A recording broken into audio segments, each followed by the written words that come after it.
Today, we're diving deep into the Sarvatobhadra Chakra. This is one of the most incredible, most intricate systems of predictive astrology to ever come out of ancient India. And for centuries, it's absolutely fascinated sages and scholars. But here's what's so cool about it. The ancient texts, they don't just see it as some boring old chart. Nope. They describe it, as you see here, as a game of astrological chess. Just think about that. A cosmic board where the planets are making strategic moves that shape everything right here on Earth. So if it's a game, what are the rules? How do you even play? And more importantly, what can it actually tell us? Well, let's break it all down. The Sarvatobhadra Chakra and its name basically means auspicious from all sides. It's not just about your personal horoscope. Think of it more like a master key, a way to understand cosmic influences on a huge, grand scale. And its use is just massive. Astrologers use it in what they call mundane astrology. That's for predicting big events for entire countries. Things like harvests, wars, economic shifts. But they also use it in natal astrology, which is all about understanding the path of a single person's life. It's really trying to map out the very currents of fate itself. Okay, so to get this game, you've got to understand the board. And I'll admit, at first glance, it looks crazy complicated. But if we build it up layer by layer, it actually starts to make a whole lot of sense. It all kicks off with this simple 81 square grid. Then, for the first layer, you place the 28 nakshatras. Those are the really powerful lunar constellations in Vedic astrology. After that, you start adding in other key cosmic bits and pieces, like the 12 zodiac signs and even specific lunar days called tithis. And finally, all those leftover empty squares, they get filled with Sanskrit consonants, and each one could match the first letter of a person's name or even a country's. And voila, here's the finished product. Every single square on this board now stands for something specific, a tiny piece of a giant universal puzzle. This right here is the complete map of celestial influence, and it's all set up for the game to start. All right, we've got the board, but every game needs players, right? Well, in the Sarvatobhadra Chakra, the players are the planets themselves. Each one moves across this board following its own path through the heavens, and each one has a very, very distinct personality.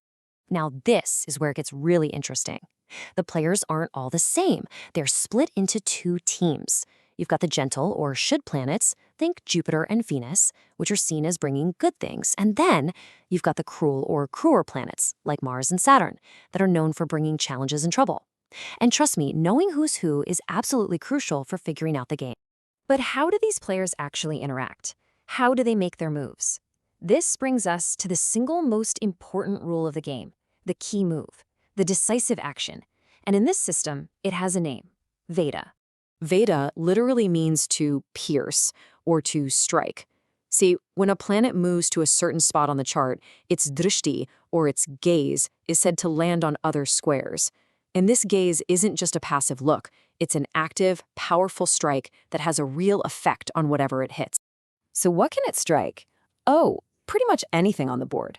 A planet's Veda can hit a lunar mansion, a whole zodiac sign, or even one of those little consonants that stands for the name of a person or a country. This is the exact mechanism that's said to connect the cosmic forces to our world down here. And the direction of this strike isn't just random. A planet can cast its gaze straight ahead in a direct line of sight.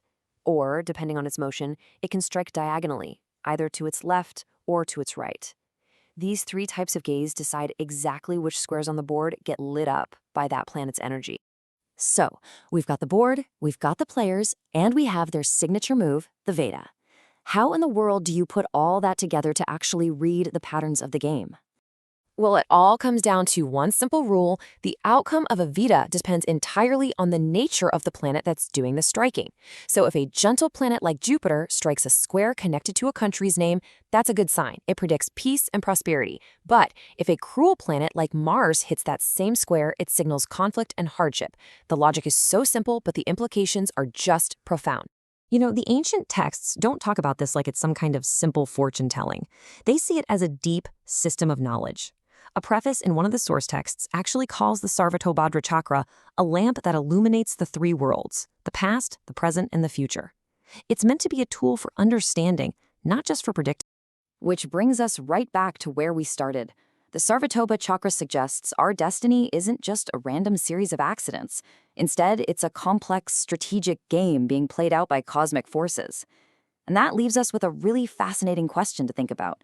Is our future just a game of chance, or is it a game of celestial strategy, with rules that we are only just beginning to understand?